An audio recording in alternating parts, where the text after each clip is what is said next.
And welcome everybody. I'm David Bishop, a professor at the University of Hong Kong's Business School, and I'm here with Leontine Chuang, and we're talking about board governance and NGO management, and wanted to kind of like touch on a few topics in relation to kind of how ESG and NGOs overlap. It's not something that we really think about in terms of like the basics of governance and how it fits into this broader landscape. And so I specifically wanted to talk about like kind of the S of ESG and DEI or diversity on boards. It's very prominent in the private sector for listed companies, and in some instances increasingly is becoming required that you have disclosure on board diversity or even mandates for certain percentages of board members have to be gender diverse, etc. And I'm just curious from your perspective, what is the purpose of this? Is it useful? Are we just creating additional structures that maybe sound good on paper but don't have that much difference in terms of like organizational success? Why, from an NGO management perspective, should we care about board diversity going forward? Well, I think there's a couple of things to think about. I mean, first of all, if you have a board that looks exactly the same, so whether they're all male or all of a certain nationality or race or all female, you will lack a diversity of opinion and experiences that I think a board needs, right? So if you go back to thinking about what is the role of the board of a board, it's really to think about long-term strategy and to think about vision, to manage risk, and the more experiences and different backgrounds that you can come in, that you can bring in to any discussion, I think leads to more fruitful discussion and leads to more discussion of different possibilities and thinking out of the box, and just leads to a much more rich discussion to help any organization move forward. I think the risk of having a board that is not diverse, right, not following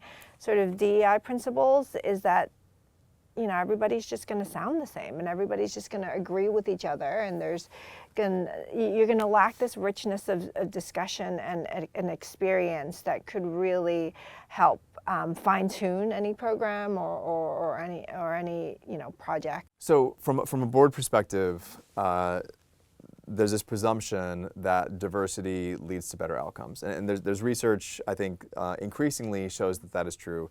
But I'm just, from your practical, maybe anecdotal experience, I'm going to identify a few kind of key things that boards do, and I want you to kind of explain from your perspective or your experience how diversity can improve that. Okay, first thing, risk management, risk mitigation. How would having a diverse board help with risk identification or management or mitigation? I think it's important to have a diverse board to support an organization in looking at risk, because a diverse board by its definition will bring together people of different backgrounds that come with different experiences, that have seen different things in life. And so, it lends to a much richer discussion of possibilities of what could happen, with a particular problem or a particular issue. If you have a board that all has similar backgrounds or they come from the same place, then I think their ability to look at different angles will decrease, and so you don't get as full of a discussion as you would if the board were more diverse. And so what about from a strategic perspective, innovation, et cetera, or kind of operational functioning? How does diversity help in that regard? I mean, again, because I think people with different backgrounds or different genders or different cultures, they experience things in different ways. I mean, not only are their experiences different, but they could be experiencing the same thing, but from different angles, or they feel differently, right?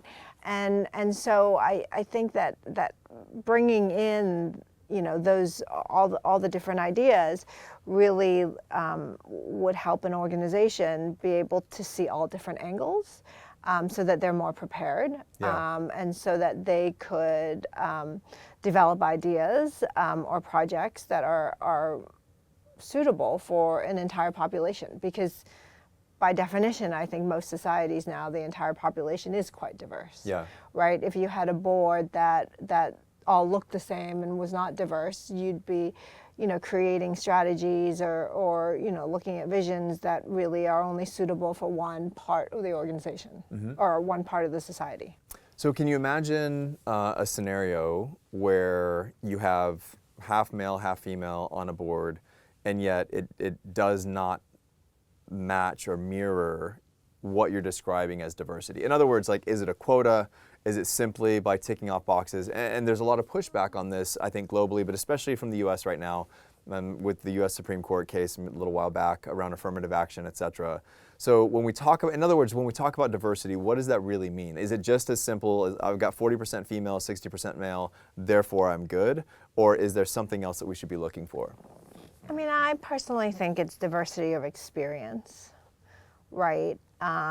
Obviously, if it's 40% female and 60% male, you're already got some diversity within it. Yeah. But you want to look at the background, I think, of the people also and what they're bringing to the table. Right? Whenever you build a board, that's really what you should be looking for. Yeah. Specific skill sets or specific backgrounds or experiences you want to bring to the table, because you find that they add value to the discussions that you're going to have. Yeah. So, it's less, I have, 40% women and 60% men and 40% are under 30 and, and the rest are, over 30.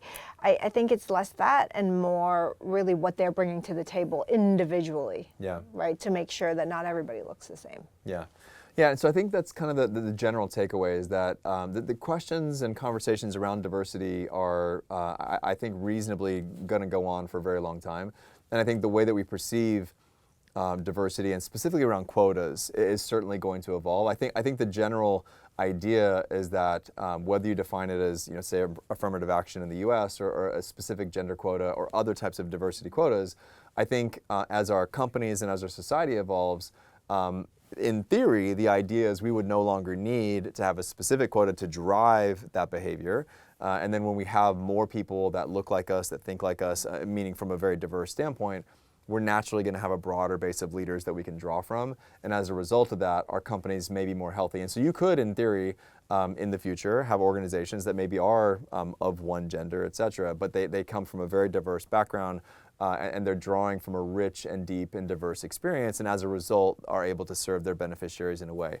So I think, it's a very complicated conversation. It's one that I think, hopefully, we start to have more openly. Actually, one last thing before I let you go.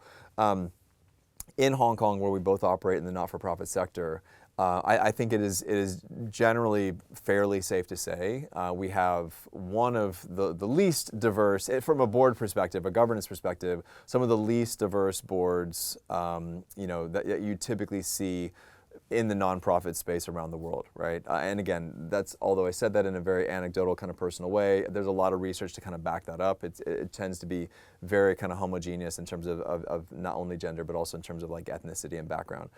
I'm just curious, if you were to advise the not-for-profit sector in a place like Hong Kong, and you were kind of like commending them or encouraging them to diversify their board, what is the big pitch? What is the big sell for them? And specifically, diversity means friction. Diversity means conflict. The very essence of what you said earlier means that you are encouraging people to think differently. You are encouraging, effectively, potentially argument and disagreement. How are you going to pitch that to an organization that says, you know what, we're a family and we all get along because we do what the main patriarch says, et cetera? Like, why are we inviting friction into these organizations? I think there is such a thing as, respectful disagreement. Yeah. Reasonable people can disagree. Correct, Also yeah. learned in law school, Yeah. right? So I think if you want to, have a really good plan, right, or a good project or a good outcome, right, I think it's important to bring in disagreement, Yeah. I guess, so that you can work through all the kinks, right? So if somebody has an idea, that's not going to work because, then you have to sit through and think about, well, how can you work it out and make it work, Yeah. right? And if you just had everybody sit and agree, at the end of the day, it may not be the best plan because you've not thought about all the possibilities, and the risk management isn't there either, Yep, right? yep. And so I would say that, it's important to be able to bring diversity of opinion in so that you've done your diligence and considered all angles of a particular issue before you agree on something and to move forward. Yeah. Which is why it's a good thing not to have a board of just yes men who just rubber stamp everything, right? Because then you're probably not getting the best product that you can get because you don't have that diversity of opinion and experience to back it up. Yeah, so from a traditional kind of philosophical and even often religious perspective, one of the things that is often said, I'm paraphrasing, but the idea is that truth is able to survive scrutiny, right? So the emphasis on dialogue, the emphasis on freedom of speech, the emphasis on things like diversity is the idea that truth it will really shine forth, and it's able to survive any scrutiny that we might have towards it. I think from an organizational or a company perspective, I think the same thing is true about ideas, and good ideas are not only able to survive scrutiny, they're strengthened and improved through diverse perspectives and whatnot. So I think that's a really good perspective. Thank you.